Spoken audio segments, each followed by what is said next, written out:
More than 40 Texas school districts are being given what has been termed their last chance to comply with the 1964 Civil Rights Act before receiving an expected suit by the Justice Department and an order to integrate by this fall. The school districts are meeting with some 14 representatives of the Justice Department and Health, Education, and Welfare here at the Texas Education Agency in Austin, just across the street from the Capitol building. The opening session this morning was addressed by Mr. J. Stanley Pottinger. He is the director of the Office of Civil Rights, the head civil rights man in the Department of Health, Education, and Welfare. As all of you know, the Supreme Court has ruled that the dual school system, the system in which children are separated by race or national origin, must draw to a close this fall. The Supreme Court in the Alexander and Holmes case stated that it must be done now, and I know that all of you are aware of it. You all have excellent school board attorneys who keep you aware of it. Many of your attorneys are here today. The President's statement of March 24th underlined this constitutional necessity, and we are here to help you resolve those problems that remain as the aftermath of the vestiges of the dual system. The city of Richardson. Now, you do not partake of federal funds. Why are you here anyway? Well, the federal funds, we have not taken them for a number of years. And at the present time, the question comes up that with the HEW, their jurisdiction is withholding funds for noncompliance. And we feel that since we don't have funds, this does not enter into the situation. And then in discussing this with the fact that we would like to get to the point, once and for all, where we were acceptable and we were in compliance, and if the opportunity arrived that we needed and could attain federal funds, that we'd be in a position to do so. And because of the background and so forth, this what gave us the decision to get, once and for all, a decision from the court. Once we would be in compliance, we would then be eligible by court order. Thank you very much. Well, that's it for the Richardson School District here at the Texas Education Agency today. These hearings will continue through tomorrow. This is Jim Mitchell, Channel 8 News on the Move in Austin.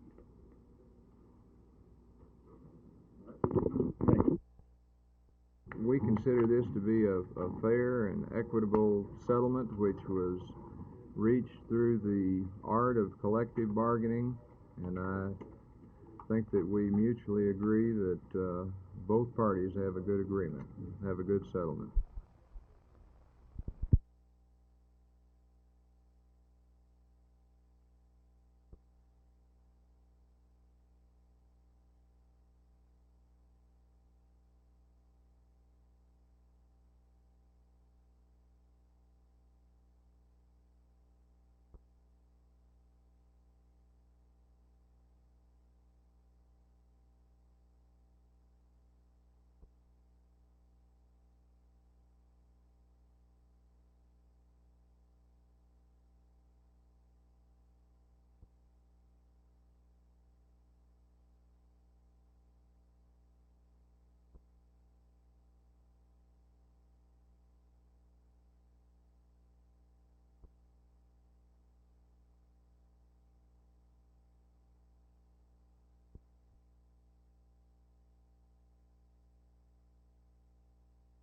Many residents feel that a tenant union is necessary in the Dallas Housing Authority. There are more than 6,000 units in 11 different projects around Dallas. I've been told that members of the Southern Christian Leadership Conference, Block Partnership, and Dallas War on Poverty organizers are now making a survey of the area to solicit people to join the tenants union. A tenants union would serve several different purposes, but the primary purpose would be to unify a people that have never been unified in this way before. They also say that they've checked all the laws to make sure that they are in compliance. For Channel 8 News on the Move, this is Jess Brown. About the prosecution and persecution of various groups of individuals. Now, does this loitering ordinance mean that a man that wants to lie on the grass in a park and read, the old folks that might sit around and play dominoes, does this mean that they will be picked up on this ordinance? No, Carl, this is what parks are for.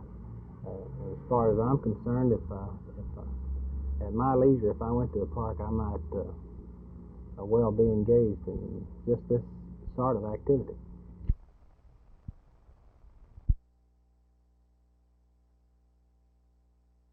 Well, we plan to enlist our Republican organizations, our clubs, and our neighborhood headquarters to join in this letter writing program, and we will pass the word in our newsletters and such as this, and then encourage people to participate. Thank you very much. Dr. Tommy, how does your party plan to participate in this? Sandy, of course, we're delighted to support this program wholeheartedly. We will do this, much as Roger will, with news releases, letters to our chairman, have the telephone committee in the downtown office working on this project and encouraging, we hope, many thousands of letters going to Hanoi. Very good. Do you think that, from your viewpoint, do you think the results is going well for us? Dr. Tommy? Of course, if you mean results in the success of the letter writing campaign, I'm most happy with it. From what I understand, there have been many thousands of letters written as far as results, of course, of the final campaign. All we can do is hope and pray that our boys will be released as a result of this campaign. Any real indication that these letters are doing any good, that is, obtaining release?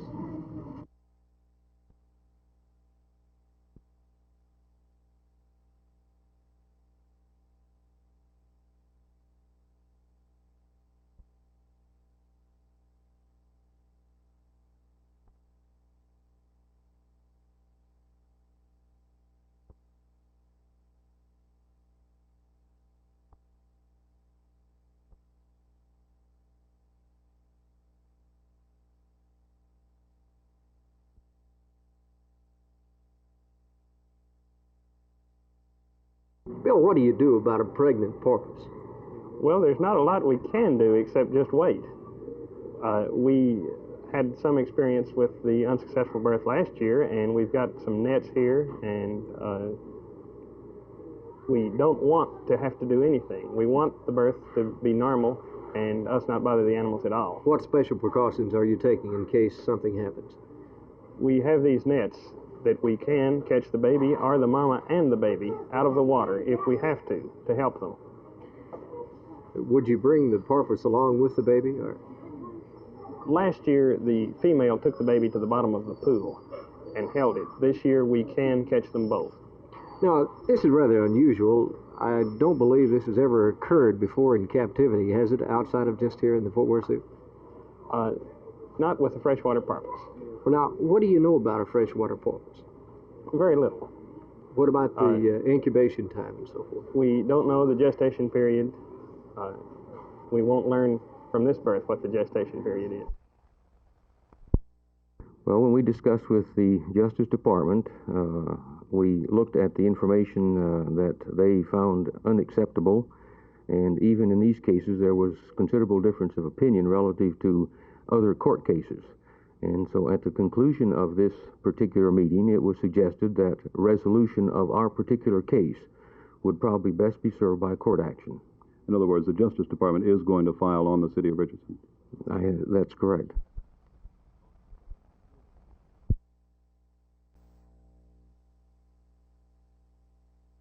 The new 3-year contracts call for hourly wage increases, which should be consistent with anticipated increases in production over that period of time, according to labor and management representatives. New contracts begin July 1st, 1970, and expire June 30th, 1973. Total hourly rates, including wages and fringe benefits for Dallas and Fort Worth bricklayers, will become equal at $8.46.5 per hour on January 1st of 1973.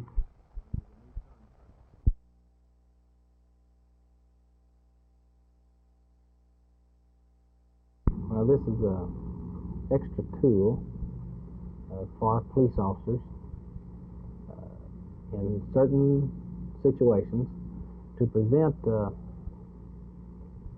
injury to persons and property damage.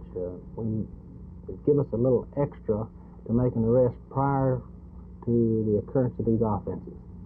We might better be able to prevent a person from being hurt, property from being damaged through the use of this ordinance.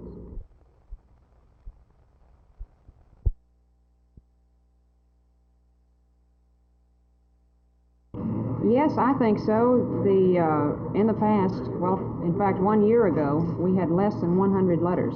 And since the world opinion and the press has helped us greatly, and of course, all the news media, now we're up, I understand we have about 285 letters from servicemen in North Vietnam and, prisoners of war in the North.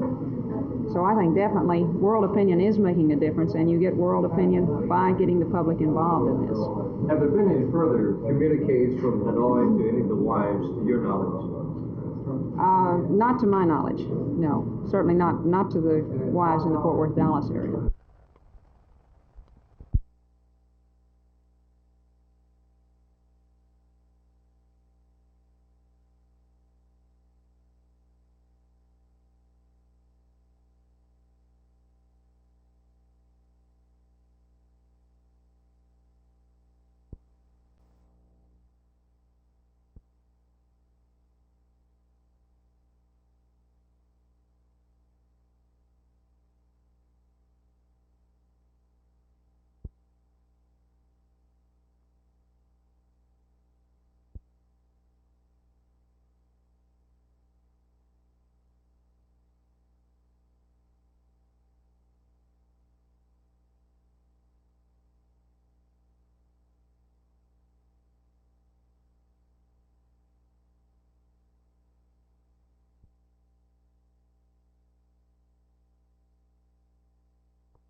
Many residents feel that a tenant union is necessary in the Dallas Housing Authority.